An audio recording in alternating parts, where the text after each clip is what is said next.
folks, here on the interior you can see the rounded arches dominating again, the rounded arches on the ceiling that go from the gable ends right down to the choir. It's known as a barrel vault because of the similarity to a barrel container for liquid.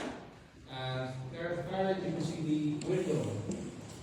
So you notice that there are two areas, one on either side, where there were originally Romanesque arches, but they were filled in.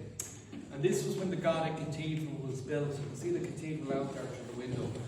Once that was built, there was very little light getting in through these separate windows. They were actually filled in, probably keep the building more warm than it might have been if the windows were there.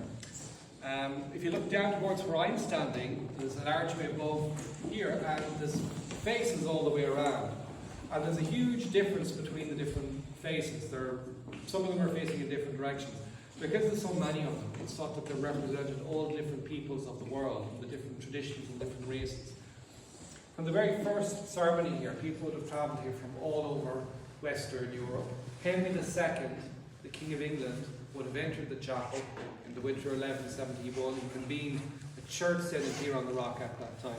So you have people travelling in pilgrimage from many, many miles away. This was possibly to show them that they were welcome here. The chapel was for all of Christendom, not just for the Christians around Cashel. There's a big difference between these two arches. On my right and on my left, you can see this is very decorative here on the right. There's carvings all around the top, in the centre, on the right hand side and over on the left. Whereas this archway in the south is much simpler.